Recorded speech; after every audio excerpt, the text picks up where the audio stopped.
हर घड़ी बदल रही है रूप जिंदगी। छाँव है कभी कभी है धूप जिंदगी। हर पल यहाँ जी भर जियो, जो है समा कल हो न हो। Good evening, everybody. Welcome to Reels of Life. Yes, why did I sing that song? Because life is a beautiful journey, a journey that has got lots of experiences, lots of moments, lots of situations, lots of instances, many, many, many other things. Moments of happiness, sadness, challenges, downfalls, success, achievements, everything. So all these things put together become a movie, just like reels of life, and that is where we are today. After successful completion of season 1 in 2022, we could not start or resume again in 2023, but again we are back with a bang. Reels of Life season 2. Reels of Life season 1 was for storytellers exclusively, but this time we are going to include lots of people with various backgrounds, various domains. Like we have storytellers, we have educators, we have writers, authors, poets, and artists from various other domains as well. And today, for the very first episode, I have a beautiful person on my show. I don't know what do I say about this lady, because just like you say, energy is omnipotent, energy is omnipresent. Wherever you see her, you will find her. Whether it is a literature festival, whether it is an online event, whether it is something you talk about, movies, you see her, whether it is on radio, whether it is on podcast, wherever, stories, books, everywhere she is there. So I call her omnipotent and omnipresent.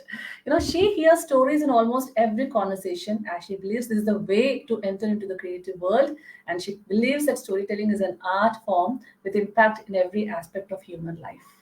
And so, for the very first episode in this grand new year, we have my favorite, Shilpa Mehta. Yes. Shilpa Mehta is an educator, author, and storyteller based in Jaipur, and with a professional journey spanning over 2 decades in the education space. She has authored academic books for children. Her fiction, Woven Tales, have found their way in various anthologies in Hindi and English, both in print and e-magazines, and she frequently contributes to Talking Stories Radio, East London Radio, and she is also a featured storyteller on Obo, Story Mobile for audio stories. And besides being active in storytelling events in Jaipur and literary events like Kuduku Literature Festival, Pune Literature Festival, she has been also part of various online storytelling platforms like Chennai Storytelling Festival, Enlit Fest, Katha Potpourri, Hista, Delhi Storytelling Tribe, Mumbai Storytelling Society, Story Circle Edusati, Kathastican Global, Katha and Crafts, Chandamama Katha, Story Pond, Katha Caravan, of course, mine, and many more. This is why I call her omnipresent, okay, because she's everywhere. And she also has a credit of bringing Kahani Thela, a potpourri of stories, an initiative by Delhi Storytellers Tribe, to Jaipur for the first time, and also the reading champion for Pratham Books, another one book, one day campaign. And for her efficient and eminent works like this, she has in fact received significant contribution. For her significant contribution, she has received amazing awards: the prestigious Budding Indian Clan E Award, the Women Achievers Award 2023 Jaipur, and was also featured by We Women Jaipur for her outstanding work in Jaipur.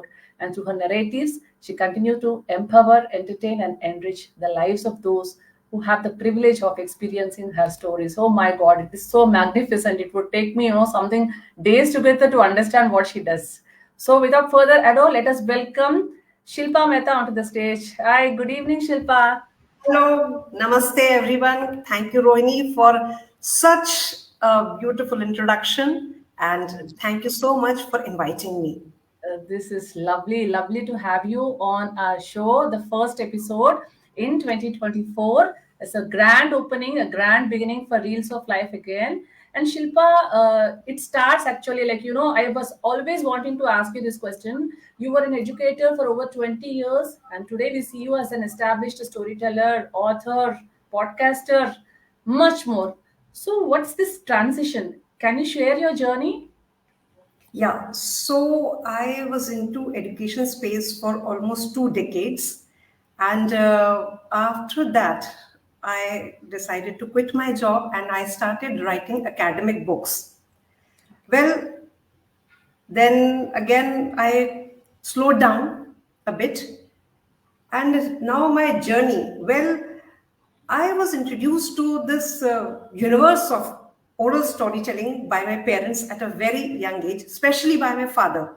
Because during those days, the only source of entertainment was storytelling at night and radio. TV Yes. came in much later. So Yes. I always heard the stories of kings, queens, animals, goddesses, and whatnot, stories from mythology and folklore, all those things. So I was always fascinated by this magical world of stories. And when I was in grade three, I started anchoring a children's show on All India Radio, and I even did plays for All India Radio Bhopal, which were mostly aired on Hawa Mahal, if you have heard about it. Yes, yes. Still, yes, yes. So, as a child artist, I was doing that. And slowly and gradually, yes, studies came in, and then I moved to another city for my post graduation, then job, marriage, and the usual things. So, all these things, they took a back seat. And then something happened in everyone's life.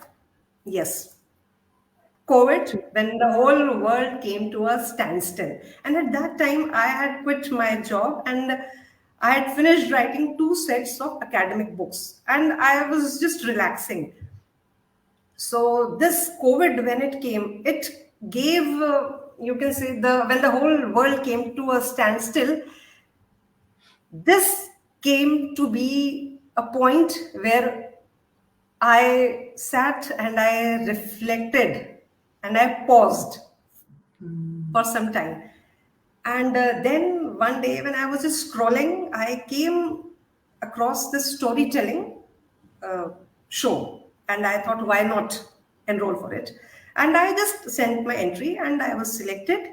And when that show happened, and I got really good feedback, so much of appreciation I got, and I realized that yes, this was my calling. ये तो मैं भूल ही गई कि मैं कभी ये भी करती थी. I just forgot it, and hence became like the journey to storytelling started, and I started exploring more of online platforms.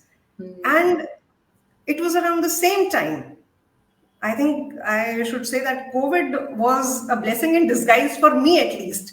True. So I again came across an online story writing competition, and I used to write stories for my school magazine, my college magazine, because I always find that writing gave me solace from the daily humdrum of my life. I would always put to something, I would just pour in my thoughts in my diary.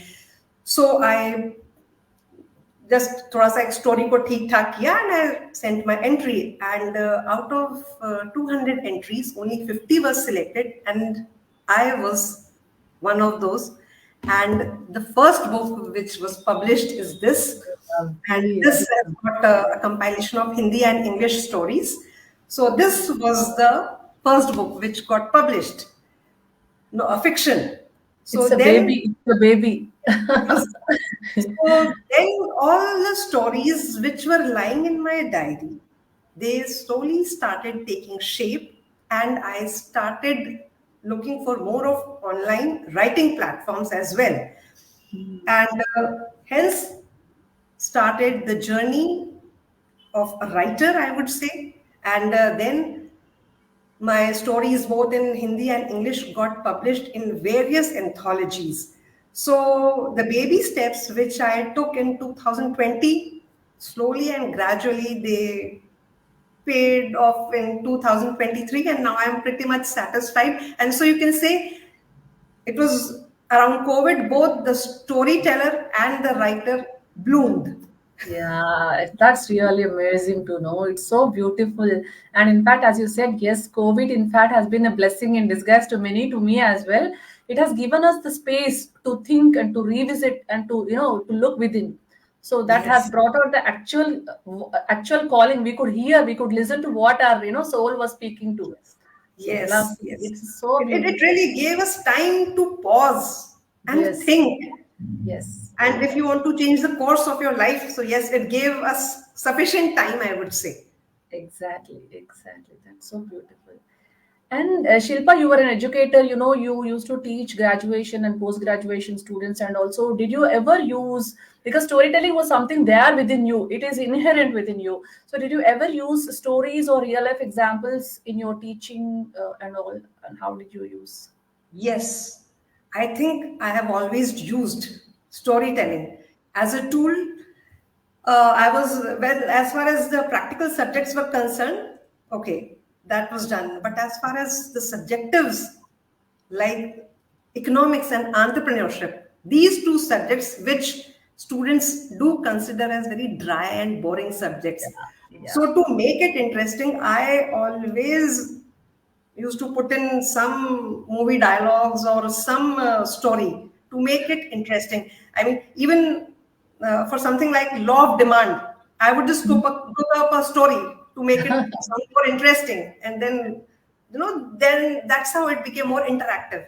So that's Yes. how. So I have always included storytelling as a tool to teach.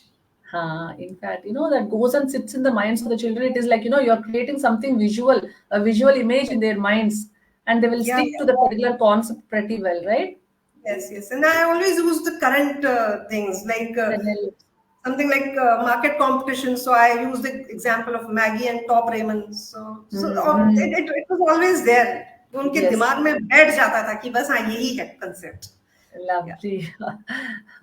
What kind of stories usually, you would prefer to share whenever, whenever you're doing some storytelling shows or events or sessions? Do you, I mean to say, do you share fictional stories or those that have been written by you?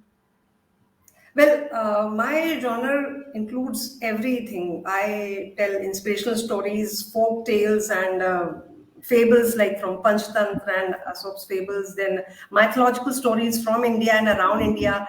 And at times I tell stories written by me and also by others. And Lovely. yeah, so, and at times people they ask me to narrate their stories. Oh, So that's I had done that also, and I even got a beautiful opportunity. Well, I'm a storyteller, and poetry is something which is not my cup of tea. But I had an opportunity to recite poetries of national and international poets on a poetry writing platform. So that was a beautiful opportunity I got. So I gave voice to their expressions. So that was lovely. again, it was a beautiful experience for me. Beautiful. That's so beautiful, Shilpa. So nice. I mean, to say that it was actually my next question that, what genre do you generally prefer to write, whenever you write stories, but like when you are sharing stories, you said, genre is, all the things, areas you would pick up. But when it comes to writing of stories, because you write short stories, fictional ones and non-fictional. So what genre usually do you prefer? Well, I only write fiction, and I would say, stories, they generally unravel the intricacies of relationships, and where you can feel the key senses of love, hate, loss, pain, nostalgia, trying to touch the chords of women's sentiments. So you can say that my stories they mostly revolve around women. So I always try to project women finally emerging as a powerful. Uh, Lovely. you don't underestimate the power of an ordinary woman. So that's the basic underlying thing. So it generally touches, every woman can relate. Whenever she reads your stories, she can just relate it. It strikes the chord somewhere or the other, like, oh, this has happened, so or I have experienced, or I might have seen it happening to somebody else. So that is how lovely. So And I can you would read just an excerpt?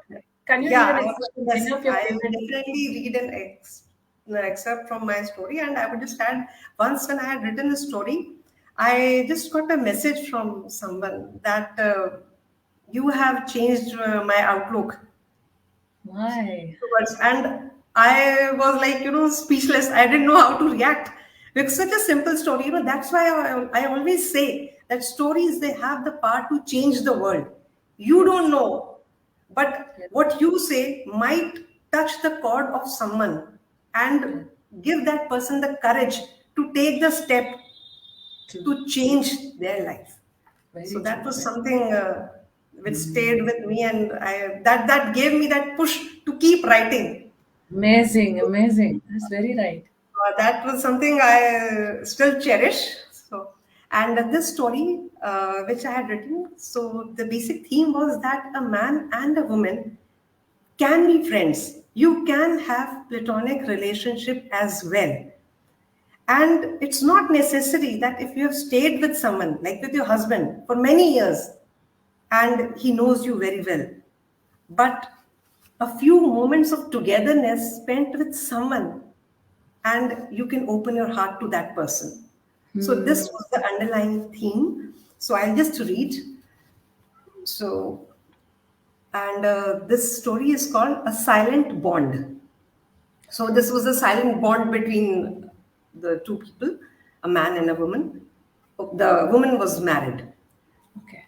So Malhar realized that the 15 days stay in Shimla, she collected herself together to rise and to have a positive mindset. Amidst nature, she tried to give her mind a chance to explore by setting it free and enthusiastic. It helped her to be receptive for bringing a positive change in her life.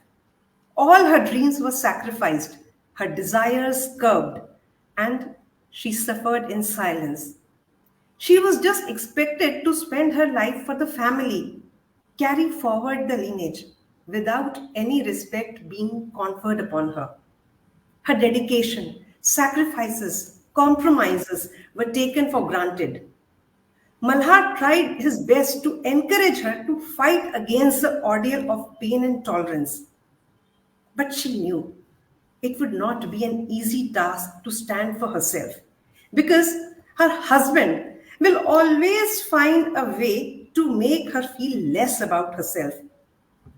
She was tired of suffering in silence just to maintain peace in the house and carry the burden of making an adjustment so that others can live happily. The tacit code of conduct between them was in place, and Malhar knew that he had to respect that.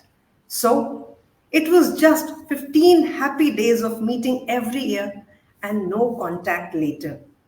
It continued for a few years, after which it completely ceased. 4 years passed, but she never returned. So, this was.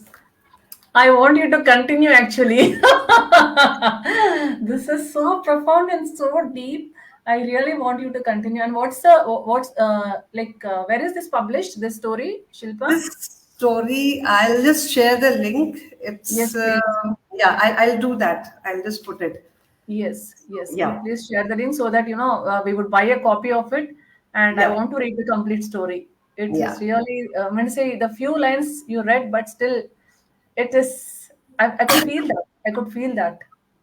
Beautiful, So, lovely. that's What? how. So, how she emerges or what she does is Yes. the You basic, yes. totally left us. You totally left us in suspense. Such a lovely thing. And coming back to this storytelling, how do you repurpose? Because traditional stories or mythological stories, sometimes we feel they are fading out, and the presentation, especially the children, the generation, most of them they don't even know about the basics of mythological stories. So but you cannot narrate or you cannot share the story as it is, so according to the age groups and all, according to the audience, you have to change. So how do you repurpose this traditional narratives or these mytho tales to present day scenarios whenever you are Yeah. sharing stories? So, with the kids, I do it in a different way, and with the adults, my style is totally different. Whether I am narrating about, let's say, Menka, I have done Ahilya and Sita. Well, when we talk about Sita, the general perception is she was very docile, very meek. She obediently, not obediently, but yes, she followed her husband and she had no say. Hmm. So, this one incident where Ram asked her to undergo that Agni Pariksha Yeah. again. And she just says, like when you read it, so it's like then she says, no, I'll not do it, and "Hey dharti maa ki mujhe samalo," and then she submerges. So when I was doing it, so the way I narrated, so why I remember it, because I got a huge round of applause for this, so I'll just share it with you. So I just said ki okay.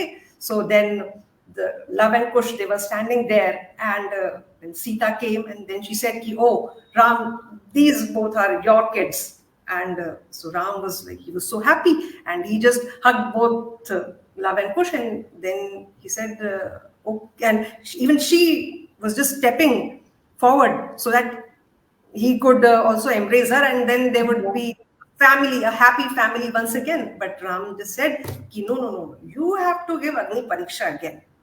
But Sita, Mm. this time she said, "No, I am not going to do that. No, no way. No, not a word, but a complete statement in itself." Mm. So that was like, that's how you just project it, you just present it. So I always try to infuse, like I have already said, dialogues, movie dialogues, Bollywood movie dialogues, because I am a movie buff and put a tadka of songs. So this is how I do it. So that was like, because Pink movie was just released. So Ah. I this dialogue from there, and I used it. Oh. No, not a word, but a complete statement in itself. And she said, "No, Yes. I am not going to do that." And I just put my voice like that. नहीं नहीं Yes. मैं नहीं करूँगी अब मैं नहीं करूँगी कि no. She has to. I had projected her as a very strong woman. Yes. No, Yes. I am not going to do it then. So Wonderful. Wonderful. In fact, this is really, very unique, and it's totally very new. When I have written a similar story of, of Draupadi for a platform, I have written, Draupadi Strikes Back. You have that, Draupadi Vastra Paharan. So it is like mm, Dushyant holding her hair and, dragging her into that particular hall where all the people will be sitting. So people would be waiting to see, but in fact, there's a twist in the story wherein Draupadi, instead of being dragged, she hits him and she fights with him. And she fights with the entire. She questions everybody over there, like, yeah, what about my sanctity? And it is like she yeah, has to defend herself to protect herself. So that yeah, is how I just twisted the ending of my story, titled it as Draupadi Strikes Back. So when you mentioned this, it's really amazing. Some unique endings to the stories yes, that give the audience the moment. Especially women, we think, yes, right?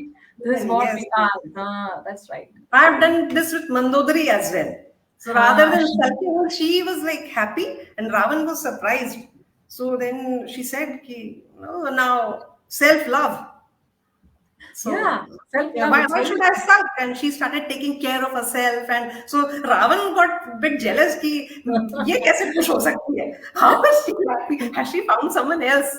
So then she said, "No, I have found." Yes, so she said, then Ravan asked, who's that? She says, okay, you come to the cafe, and and you can meet. So when Ravan goes there to the cafe, and then she says, well, it's me, self love. So she's holding a mirror, and then she's telling ki, this is the person in my life. Yeah, that's so beautiful. Really, I'm looking at totally different perspective of sharing, this mythological tales or Yes. this traditional tales. Lovely perspectives. I'm Yes. really Yes. loving it. So you can do it with adults. You can play Huh. with all these things with adults, but not Because they with already, kids. yeah, because they already know the concept, the original story. Yes. Even So if yeah. you twist and tweak, they would know ki it's a perspective. That's really nice. So Beautiful. this Sita incident I had done for a group of girls. So basically, Oh, I wanted to project ki you are not weak. So rather than giving them gyan ki you are not weak, you are not this. So you can just put it in this way. practically, you can pick up a story which So, they know and then can give a yes, different kind of ending to it. ending to That's it. nice. Very It's a nice. powerful tool. I always say storytelling. So you can just fit it Yeah. anywhere. And you become special. What's special about you is you become the character there. Yeah, yeah. True, true, true. And just like this question, if I've asked you previously, whether how do you decide your plot, while writing the stories? Will you pick up from real life experiences, or would you draw your stories from, just like that? how do you decide your plot? How does it come to your mind that this is going to be my plot of the story? Well, I think being an avid reader, so you can see I've got a collection of books. So, being an avid reader, I like to pour my distilled experience of reading into writing. And I acquire my inspiration from various sources. I just don't sit and wait for the inspiration कि हाँ आज मुझे यहाँ से मिलेगी inspiration, आज यहाँ से मिलेगी. No, it's not like that. It can be anything, little everyday incidents, and something as mundane as a snippet of conversation, a fragment of gossip also, and an anecdote shared by someone, or my experience or someone else's experience, conversation. All these, they become fodder for my story, and the idea just germinates and it sparks a story idea, and I put it into words. And I always keep an eye for a story. I keep observing people, the not only for writing but for narrating as well. Mhm. Like, and then subconsciously it just seeps in. So, like once I had met someone. So this mother-in-law, she said, so just while conversation, so she said, "No, no, no, no, no. My son is not like that. He can't do this." So, and once I was narrating a story in Hindi, so this character was of Sasuma, mother-in-law. Automatically, subconsciously, I just blurted, "नहीं नहीं नहीं नहीं, मेरा बेटा ऐसा नहीं हो सकता. मेरा बेटा तो कर ही नहीं सकता." So it, so I said, this is what I mean, that when I get inspiration from anything, and then I use it both for my writing and narrating.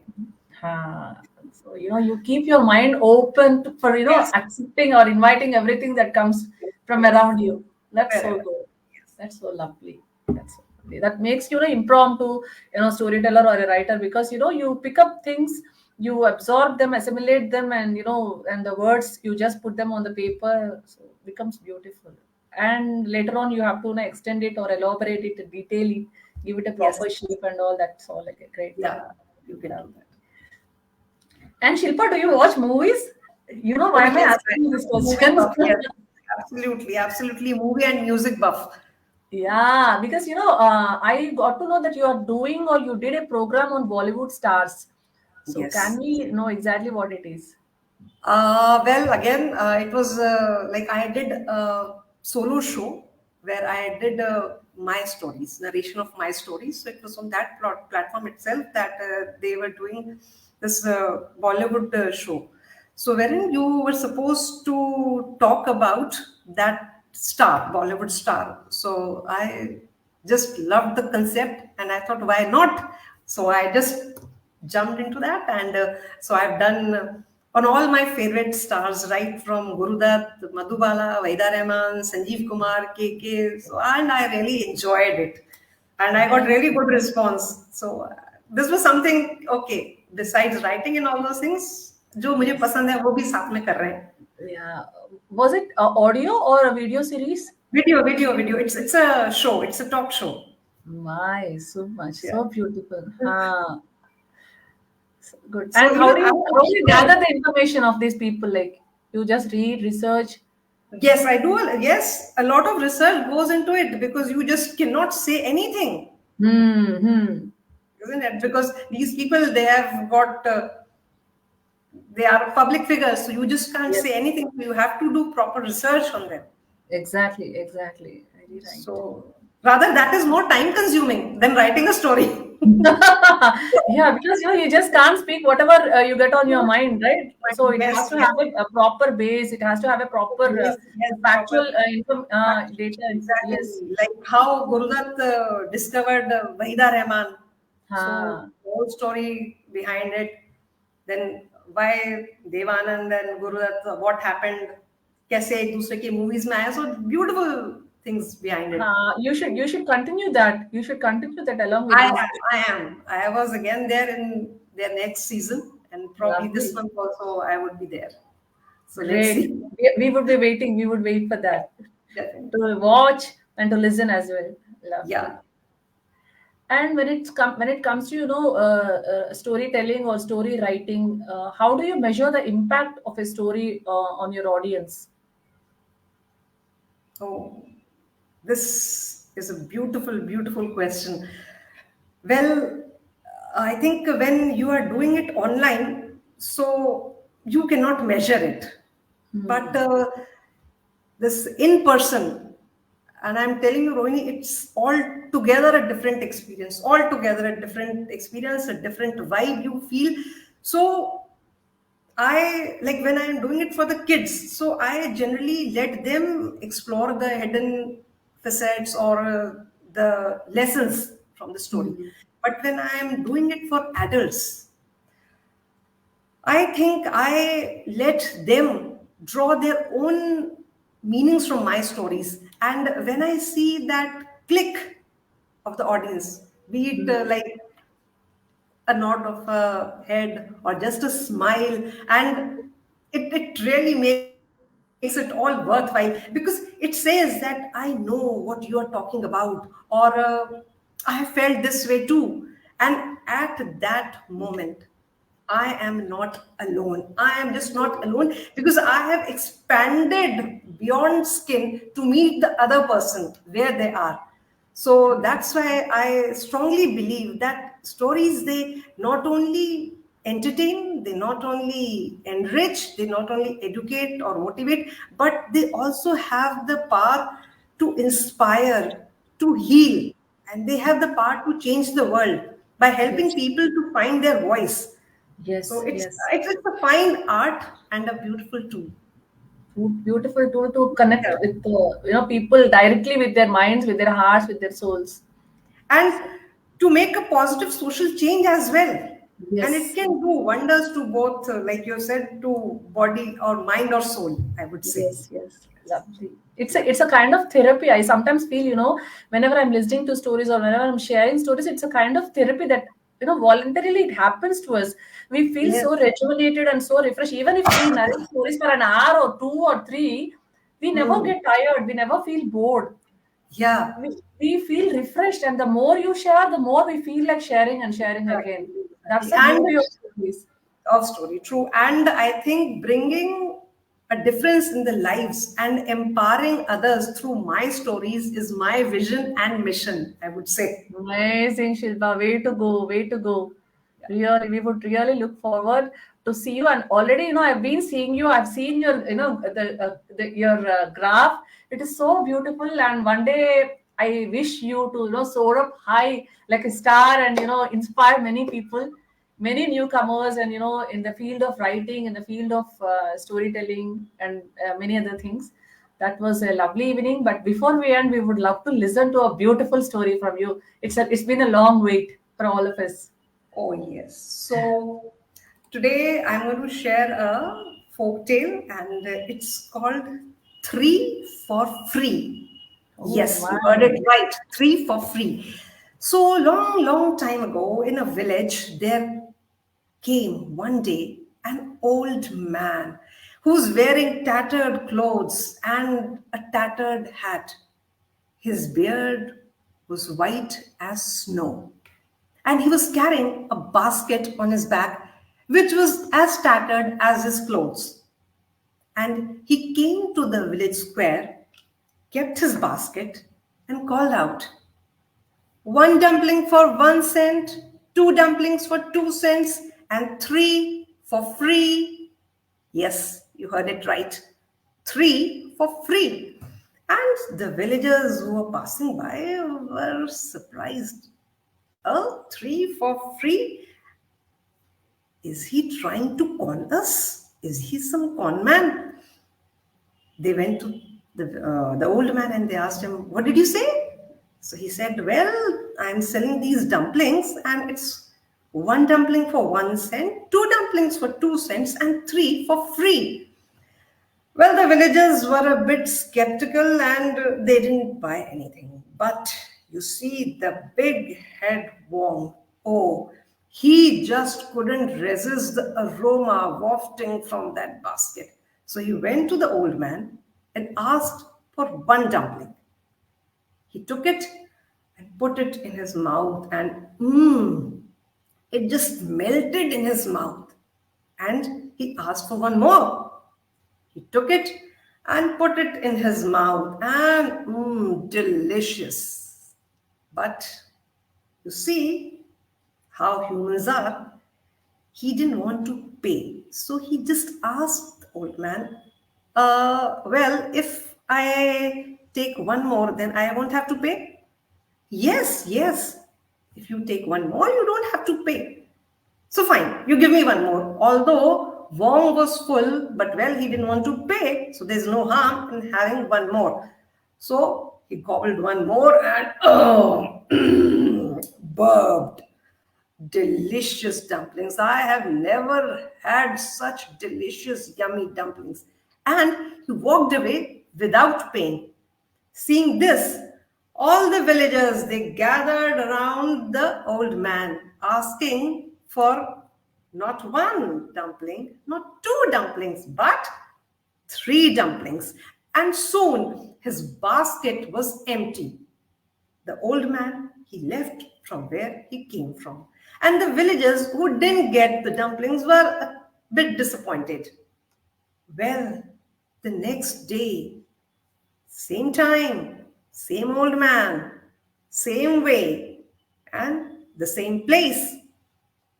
And yes, you guessed it, the same offer.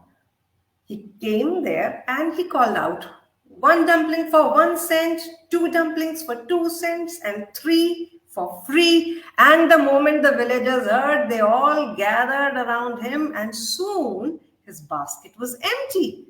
And the old man, he left. The third day, yes, same old man, same way, same place, and the same offer. And the villagers all gathered around him, asking for three dumplings. But all of a sudden, they heard a voice. Can I have one dumpling? And everyone was surprised and they looked here and there to see from where this voice came. And it came from the far end. And soon everyone shifted, and a young man, he came to that old man and he asked for one dumpling. And one of the villagers said, hey, don't you know he's giving three for free? Why do you want to spend even 1 cent? Even the old man said, young man, I think you don't know about my offer. I am giving one dumpling for 1 cent, two dumplings for 2 cents, and three for free. The young man said, yes, I know. But for the past 2 days, I'm seeing that you are coming all the way in the scorching heat and giving your dumplings for free. Well, I want to help you, and this is all I have. Here it is. So you just give me one dumpling. And there was silence. The old man, he just got up and he hugged the young man and said, oh, I have found you. I have finally found you. Everyone was surprised. And the old man said, I am the mountain god, and I'm looking for someone to whom I can impart my wisdom, my knowledge. And today I have found. And, my dear villagers, all the dumplings which you have been having were made from mud and sand from that mountain. And he left the village with that young man. The moment they left, one of the villagers, he rushed and he just threw the basket on the ground. And what spilled out? No, not those delicious, yummy dumplings, but sand and mud. And then they all looked there where the old man pointed. The mountain, Ban Ping Shong. It looked as if it has been cut shut, from with a sharp blade, and the mountain top was not like this, but was flat. And they realized what they got. So villagers, they were all ashamed of their greed.